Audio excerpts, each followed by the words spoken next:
जय गुरु स्टूडेंट। मैं doctor Amrita Datta, assistant professor, department of history, Yogoda Satsanga Mahavidyalaya. आज के इस वीडियो में हम लोग भारत में राष्ट्रवाद का उदय एवं विकास के बारे में जानेंगे।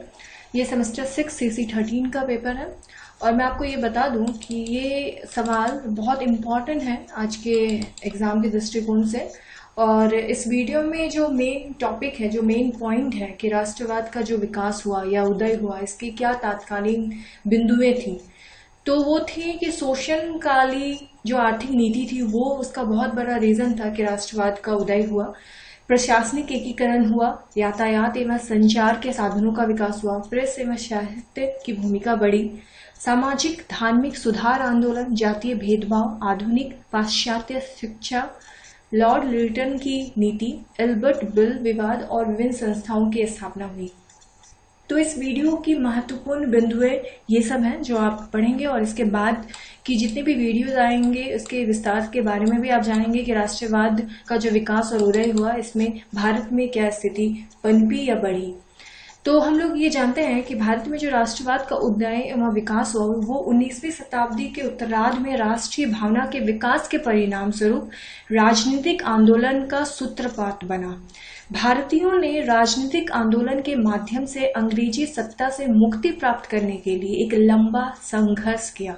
अंग्रेजी शासन काल में भारतीयों में राष्ट्रीयता की भावना के उदय के बहुत सारे कारण रहे, जिनमें से ये भी एक है जिसमें शोषणकारी आर्थिक नीति थी।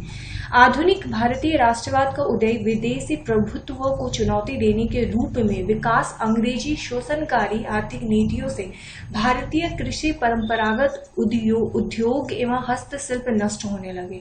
भारतीय समाज के आर्थिक ढांचे में परिवर्तन आने लगा। सर्वप्रथम यह परिवर्तन भूमि एवं कृषि व्यवस्था में पड़ी, जैसे कि गांवों की आत्मनिर्भरता को समाप्त कर दिया गया, भूमि कर या लगान की राशि अधिक कर दी गई, कृषि का वाणिज्यीकरण किया गया।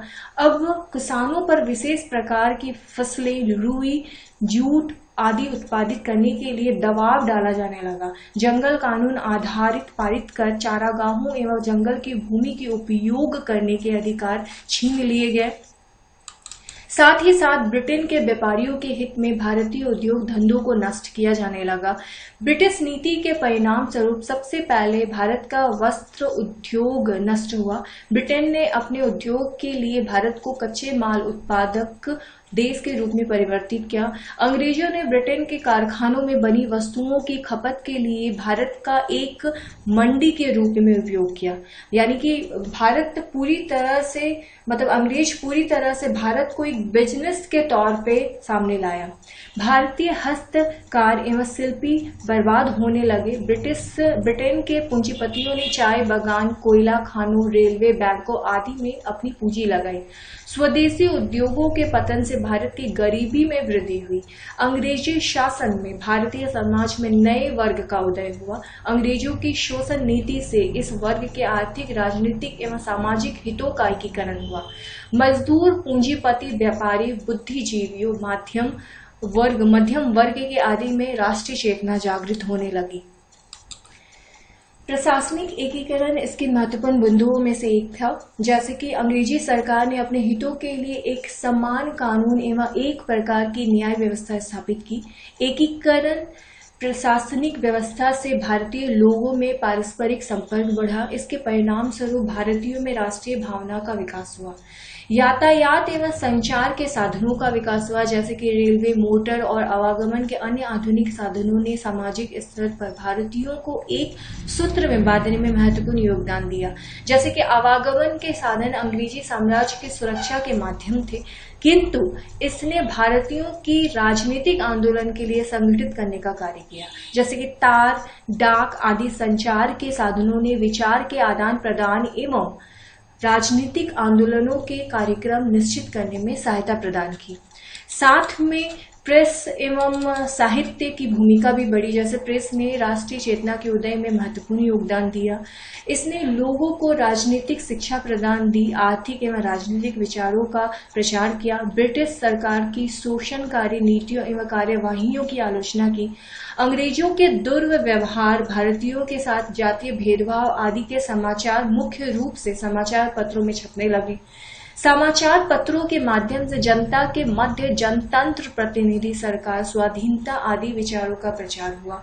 संवाद कमेटी जैसे कि सोम प्रकाश, हिंदू प्रतियट, अमृत बाजार पत्रिका, बंगाली हिंदू और राष्ट्रवादी विचारों का प्रचार प्रसार समाचार पत्रों के माध्यम से होने लगा। देशभक्ति पूर्ण साहित्य ने राष्ट्रीय चेतना को जागृत करने में प्रमुख भूमिका निभाई। जैसे कि आधुनिक हिंदी के पिता भरतेंदु हरिश्चंद्र ने 1876 में भारत की दुर्दशा नामक नाटक में अंग्रेजी शासन में भारत की दुर्दशा को दर्शाया। उर्दू में अल्ताफ हुसैन हाली, बंगाल में बंकिम चंद्र चटर्जी, मराठी में विष्णु शास्त्री चिपलुंकर आदि जैसे राष्ट्रवादी साहित्यकार हुए, जिनकी रचनाओं ने राष्ट्रवादी भावना को जागृत किया। साथ ही साथ इस समय सामाजिक धार्मिक सुधार आंदोलन भी शुरू हो गया था। राजा राम मोहन राय के ब्रह्म समाज, दयानंद सरस्वती के आर्य समाज एवं स्वामी विवेकानंद के रामकृष्ण मिशन ने भारतीय समाज में व्याप्त रूढ़ियों को समाप्त कर सामाजिक रूप से भारतीयों को एक करने का प्रयास किया।